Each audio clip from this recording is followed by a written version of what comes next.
Everyone আজকে আবারও কিন্তু তোমাদের জন্য একটা ৩টা গুরুত্বপূর্ণ আপডেট নিয়ে আসলাম। এই ৩টা গুরুত্বপূর্ণ আপডেট কিন্তু সবার জন্য খুবই ডিমান্ডেবল একটা আপডেট। এই আপডেটগুলি কিন্তু আমরা তোমাদের এই ভিডিওর মাধ্যমে দেবো। তো অবশ্যই যারা এখনো পর্যন্ত আমাদের জব সার্টিফিকেট অনলাইন চ্যানেলটিকে সাবস্ক্রাইব করে রাখোনি, অবশ্যই কিন্তু চ্যানেলটিকে সাবস্ক্রাইব করে পাশের বেল আইকনটি অবশ্যই অল সময় ক্লিক করে রাখবে, যাতে করে প্রত্যেকটা ইনফরমেশনগুলি পাওয়ার সাথে সাথে যাতে তোমাদের কাছে এখানে পৌঁছে যায়। ঠিক আছে? তো আমি তোমাদের নোটিফিকেশনগুলি এখানে চেক করে এখানে তোমাদের বলে দিচ্ছি এখানে আজকে আমাদের কি নোটিফিকেশন রয়েছে যেগুলি কিন্তু তোমাদের খুবই প্রয়োজন। তার আগে তোমাদের জানিয়ে রাখছি আমরা কিন্তু ডিএলএড কোর্স, বিএড কোর্স এবং নার্সিং বিভিন্ন প্রফেশনাল কোর্স আমরা এখানে ডি ফার্মা, বি ফার্মা বিভিন্ন প্রফেশনাল কোর্সে এডমিশন করে থাকি। যে সমস্ত স্টুডেন্টরা আমাদের থ্রুতে বিভিন্ন প্রাইভেট কলেজের মধ্যে অর্থাৎ কলকাতা এবং ব্যাঙ্গালোর বিভিন্ন প্রাইভেট কলেজের মধ্যে তোমরা এডমিশন নিতে চাও খুবই কম প্রাইসের মধ্যে প্লাস স্কলারশিপের ব্যবস্থার মাধ্যমে, তাহলে অবশ্যই তোমরা আমাদের কনসালটেন্সির সাথে যোগাযোগ করবে। আমার নাম্বার কিন্তু এখানে ভিডিওর মধ্যে এখানে ডিটেইলস দেওয়া আছে। তোমরা অবশ্যই আমাদের সাথে যোগাযোগ করে তোমরা ডিটেইলস জানতে পারবে। তো প্রথম যে নোটিফিকেশনটা দিয়েছে এখানে তোমাদের স্টাফ সিলেকশন কমিশন অর্থাৎ এসএসসি থেকে 2025 অর্থবর্ষে কম্বাইন্ড গ্র্যাজুয়েট লেভেল এক্সামিনেশন অর্থাৎ সিজিএল যে পোস্টটা ছিল, সিজিএল পোস্টের যে নোটিফিকেশনটা দিয়েছিল ওই নোটিফিকেশনের মধ্যে প্রায় 14,000 ক্যান্ডিডেট এখানে নেওয়ার কথা ছিল, অর্থাৎ 14,000 ভ্যাকেন্সি এখানে ছিল। তো এই পোস্টগুলির মধ্যে অর্থাৎ এখানে সিজিএল পোস্টে যারা অ্যাপ্লিকেশন করেছিল তাদের সবার অর্থাৎ তোমাদের সবার কিন্তু এখনো ফাইনাল নোটিফিকেশন এখানে দিয়ে দিয়েছে, অর্থাৎ তোমাদের ফাইনাল রেজাল্ট কিন্তু এখানে প্রকাশ করেছে। ঠিক আছে? তো টোটাল ৩ থেকে ৪ টি লিস্ট রয়েছে। আমরা তোমাদের এখানে এই লিঙ্কটা আমরা ভিডিও ডেসক্রিপশনে দিয়ে দেবো। এখান থেকে তোমরা ডাইরেক্ট ডাউনলোড করে নিতে পারবে। এখানে টোটাল প্রায় ৪টার মতো তোমাদের এখানে লিঙ্ক রয়েছে। আ তো ওইখান থেকে তোমরা লিস্ট রয়েছে, ওইখান থেকে তোমরা দেখতে পারবে। এখানে সমস্ত ক্যান্ডিডেটের নামগুলি কিন্তু এখানে উল্লেখ করা আছে। ঠিক আছে? সমস্ত ক্যান্ডিডেটের নাম, রোল নাম্বার এবং তোমাদের ফাদার্স নেম, মাদার্স নেম এবং কে কত পেয়েছো, সিবিটি 1, ক্যাট 1, ক্যাট 2 এগুলির মধ্যে কত পেয়েছো সমস্ত ডিটেইলস এখানে লেখা আছে।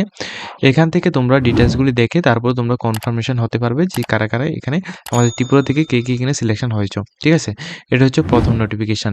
সেকেন্ড নোটিফিকেশন যেটা এয়ারপোর্ট অথরিটি অফ ইন্ডিয়ার মাধ্যমে অনেকদিন আগে প্রায় তোমাদের 2025 সালের 8 তারিখ 8 মাসে আমি তোমাদের একটা নোটিফিকেশন দিয়েছিলাম যেখানে 976টি পোস্টে এয়ারপোর্টে অর্থাৎ ত্রিপুরা প্লাস অর্থাৎ অল ওভার ইন্ডিয়ার যে এয়ারপোর্ট রয়েছে এয়ারপোর্টে জুনিয়র এক্সিকিউটিভ পোস্টে নিয়োগ করা হবে এমন একটি পোস্ট দিয়েছিলাম। তো ওই পোস্টের মধ্যে দেখে যারা অ্যাপ্লিকেশন করেছো তোমাদের যে এক্সাম হওয়ার পর তোমাদের রেজাল্ট আজকে প্রকাশ করা হয়েছে। ঠিক আছে? তো রেজাল্টটা প্রকাশ করেছে, আমি তোমাদের রেজাল্টটা দেখিয়ে দিচ্ছি। এখানে এই লিঙ্কটা তোমরা ডাইরেক্টলি ভিডিও ডেসক্রিপশনে পেয়ে যাবে। এইখানে আসার পর তোমরা এখানে দেখো আপডেট অন 8/04/2026 এখানে তোমরা ক্লিক করলে তোমাদের সামনে এই পেজটা আসবে। এই পেজের মধ্যে দেখো যারা list of the candidates professionally selected, এখানে টোটালি সিলেক্টেড হয়ে গেছে কারা জুনিয়র এক্সিকিউটিভ পোস্টে। ঠিক আছে? ইলেকট্রিক্যাল পোস্টে অ্যাডভার্টাইজমেন্ট নাম্বার 09/2025 এর নোটিফিকেশান। ঠিক আছে? তো এখানে যারা এখানে সিলেকশন পেয়েছে সমস্ত ক্যান্ডিডেটের নাম এখানে কিন্তু দেওয়া হয়েছে। প্লাস আমাদের ত্রিপুরার মধ্যে থেকে কিন্তু পোস্ট এখানে ছিল, যতটুকু আমার ধারণা অ্যাকর্ডিং এখানে ত্রিপুরার মধ্যে থেকে পোস্ট ছিল। ঠিক আছে? তো ওই পোস্ট অ্যাকর্ডিং এখানে টোটাল সিলেক্টেড হয়েছে 157 জন এখানে দেওয়া হয়েছে। ঠিক আছে? আর এখানে কাট অফটা কেমন গিয়েছে দেখো, কাট অফের লিস্টটা এখানে দেওয়া আছে। ইউআর কাট অফ গিয়েছে 689 এবং ইডাব্লিউএস এর কাট অফ গিয়েছে এখানে তোমাদের এখানে দেখো কাট অফ স্কোরটা 598, ওবিসির জন্য রয়েছে 649, এসসির জন্য প্রায় 578 এবং এসটির জন্য এখানে 523, পিডাব্লিউর জন্য 249 এটা কাট অফ গিয়েছে। ঠিক আছে? এটা কাট অফ গিয়েছে প্রফেশনাল সিলেক্টেড ক্যান্ডিডেটের। তো এই যে লিস্টটা রয়েছে এই লিস্টের মধ্যে সমস্ত ক্যান্ডিডেটের নাম আছে। আর এটা শুধুমাত্র একটা লিস্ট নয়, এখানে কিন্তু আরও অনেকগুলো লিস্ট আছে। তোমরা যখনই এখানে আপডেট অপশনের মধ্যে ক্লিক করবে, এখানে ক্লিক করার পর এখানে দেখো অনেকগুলি লিস্ট এখানে আসবে। আমি তোমাদের একেবারে ভালোভাবে দেখে দিচ্ছি। এখানে দেখো অনেকগুলি লিস্ট আসবে, এখান থেকে তোমরা ডাউনলোড করে দেখতে পারবে। ঠিক আছে? এটা হচ্ছে আমাদের লিস্টের সেকেন্ড আপডেট এবং লাস্ট যে মোস্ট ইম্পর্টেন্ট আপডেট সেটা আমি তোমাদের বলে দিচ্ছি।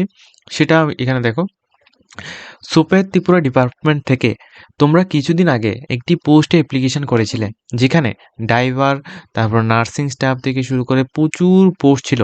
বিভিন্ন ধরনের এখানে ভেরিয়াস পোস্টে group C, group D, group A এরকম করে প্রায় অনেকগুলি পোস্ট ছিল যেখানে প্রায় ২০০ উপরে সামথিং এমন ভ্যাকেন্সি ছিল।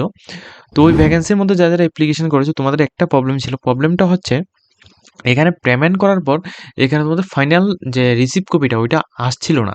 কিন্তু এই প্রবলেমটার সলিউশন আমি অনেক ভিডিওর মাধ্যমে আমি তোমাদের বলেছিলাম যে ওই প্রবলেমটার সলিউশনটা কিভাবে হবে। তো ওইটা অনেকে কিন্তু এখানে করে নিয়েছে এবং যাদের এখনো হয়নি তোমাদের কি বলা হচ্ছে দেখো এখানে আর্জেন্ট নোটিফিকেশন দিয়েছে। তোমাদের কি করতে হবে, যারা এমন হয়েছে তোমাদের রিজলভ আনসেটেল অ্যাপ্লিকেশন, তোমাদের একটা অ্যাপ্লিকেশন এখানে দিতে হবে 6/06/2025-26 অর্থবর্ষে যে নোটিফিকেশন নাম্বারটা, এই নোটিফিকেশন আন্ডারে তোমরা যারা অ্যাপ্লিকেশন করেছো নোটিফিকেশনটা 7 তারিখ 2 মাস 2026 দেওয়া হয়েছিল। এখানে ভেরিয়াস পোস্ট ছিল। এখানে যারা অ্যাপ্লিকেশন করেছো তোমাদের 7 এপ্রিল 2026 থেকে 18 এপ্রিল 2026 এক্সপেক্টেড হলিডেজ অর্থাৎ হলিডে ছাড়া 7 এপ্রিল 2026 থেকে 18 এপ্রিল 2026 এই তারিখের মধ্যে ওয়ার্কিং ডেসে তোমাদের সকাল 10টা থেকে বিকেল 5:30 PM এর আগে তোমাদের সুপেদের হেডকোয়ার্টার যেটা আইটি ভবন ইন্দ্রনগর আগরতলায় রয়েছে ওইখানে গিয়ে মাস্ট বি তোমাদের ইউজার আইডি হচ্ছে তোমার মোবাইল নাম্বার, পাসওয়ার্ড, তুমি যেটা পাসওয়ার্ড সিলেক্ট করেছো ওই পাসওয়ার্ডটা, ট্রানজ্যাকশন রিসিভ কপি, যেটা এই ট্রানজ্যাকশন রিসিভ কপি বলতে কোনটা আমি তোমাদের বলে দিচ্ছি। যেটা তোমাদের তোমরা যখন সুপেদের ওয়েবসাইটে যখন পেমেন্ট করেছি তখন তোমাদের একটা ট্রানজ্যাকশন রিসিভ কপি ছিল, নিচে তোমাদের সাবমিটের অপশন ছিল, ঠিক আছে? নিচে তোমাদের একটা সাবমিটের অপশন ছিল। ওই ওই সাবমিটের অপশনের মধ্যে ক্লিক করলে কিন্তু পেমেন্টের পেজটা কিন্তু অর্থাৎ যে পেমেন্ট আছে সাকসেসফুল হয় না, ওইটা পেজ নট ফাউন্ড এখানে আসতো। তো ওই যে ট্রানজ্যাকশন আইডির যে স্লিপটা রয়েছে ওই স্লিপটার কথা এখানে বলা হচ্ছে, ওই ট্রানজ্যাকশন আইডির রিসিপ্টটা এখানে দেখানোর জন্য, প্লাস ব্যাঙ্ক স্টেটমেন্ট। দেখো এখানে অনেক ক্যান্ডিডেট এমন আছে যাদের কিন্তু বিভিন্ন জায়গায় তোমরা এখানে পেমেন্ট করে থাকো, তো ব্যাংকের স্টেটমেন্টটা তোমাদের হয়তোবা না দিতে নাও পারো। সেক্ষেত্রে তুমি যে এখানে পেমেন্ট কনফার্মেশন অর্থাৎ তুমি যে এখানে ফোনপে, গুগল পে যে কোনো মাধ্যমে তুমি যে এখানে পেমেন্টটা করেছো ওই পেমেন্টের স্ক্রিনশটটা তুমি এখানে রাখবে, প্লাস পেমেন্টটা তুমি যে জায়গা থেকে পেমেন্ট করেছো ওই জায়গা থেকে তুমি স্ক্রিনশটটা নিয়ে তুমি এটাকে দেখাতে হবে, ঠিক আছে? এটা হচ্ছে প্রসেস। এই ডিটেলসগুলি যখন তুমি সেখানে দেবে, দেওয়ার পর কিন্তু তুমি এখানে কিন্তু তোমার যে অ্যাপ্লিকেশনটা রয়েছে অ্যাপ্লিকেশনটা কিন্তু কমপ্লিট হবে। আর এখানে এটাও বলা হয়েছে যে তোমরা যারা এখানে অ্যাপ্লিকেশন করেছো তোমাদের এই 18 এপ্রিল 2026 মধ্যে তুমি যদি এই জায়গা অর্থাৎ আইটি ভবন ইন্দ্রনগরে গিয়ে যদি তুমি এখানে যে তোমার যে অ্যাপ্লিকেশনটা রয়েছে এটা তুমি যদি ঠিকঠাক না করে থাকো, সেক্ষেত্রে তুমি যে পেমেন্টটা করেছো তুমি 2টি পোস্টে হোক, 1টি পোস্টে হোক, 3টি পোস্টে হোক, তুমি যে পেমেন্ট করেছো ওই পেমেন্টও তুমি পাবে না, প্লাস তুমি এক্সামও কিন্তু তুমি বসতে পারবে না, ঠিক আছে? তো যারাই যেখান থেকে এখানে অ্যাপ্লিকেশন করেছো আমাদের মধ্যে এমন অনেক ক্যান্ডিডেট আছে যাদের কিন্তু এই লোকেশন থেকে অর্থাৎ আইটি ভবন ইন্দ্রনগর আগরতলা এই লোকেশন থেকে তাদের যে ক্যান্ডিডেটের যে অ্যাড্রেসটা রয়েছে ওইটা কিন্তু অনেকটাই দূরে। তো কিছু করার নেই, তোমাদের অবশ্যই এখানে আসতে হবে, এসে তোমাদের এই কাজটাকে তোমাদের কমপ্লিট করতে হবে। তোমাদের কি নিয়ে আসতে হবে, user ID, password, transaction receive copy যেটা সুবেদের ওয়েবসাইটের মধ্যে পেমেন্ট করছো এবং তোমার ফোনপে, গুগল পে যেটা দিয়ে তুমি পেমেন্ট করছো ওইটার স্ক্রিনশট। এই ডিটেলসগুলি নিয়ে তুমি এখানে আসবে অর্থাৎ আইটি ভবন ইন্দ্রনগর আগরতলায় আসবে 7 এপ্রিল থেকে 18 এপ্রিলের মধ্যে, ঠিক আছে? এবং টাইমটা হচ্ছে সকাল 10টা থেকে 5টা PM এর মধ্যে। সেক্ষেত্রে তোমার কিন্তু অ্যাপ্লিকেশনটা কমপ্লিট হবে। আদারওয়াইজ এর পরবর্তী সময় আসলে কিন্তু এখানে কোনো কর্তৃপক্ষ এখানে দায়ী থাকবে না, অর্থাৎ সুপেদের কর্তৃপক্ষ এখানে দায়ী থাকবে না, ঠিক আছে? কারণ তারা কিন্তু একটা নোটিফিকেশন দিয়ে জানিয়ে দিয়েছে, ঠিক আছে? তো আজকের মতো ভিডিওটি এই পর্যন্ত। তোমাদের সম্পূর্ণ ডিটেলসটা আমি এই ভিডিওর মাধ্যমে দেখিয়ে দিচ্ছি। যদি তোমাদের কোনো কিছু কনফিউশন থাকে অবশ্যই তোমরা আমাদেরকে কমেন্ট করতে পারো।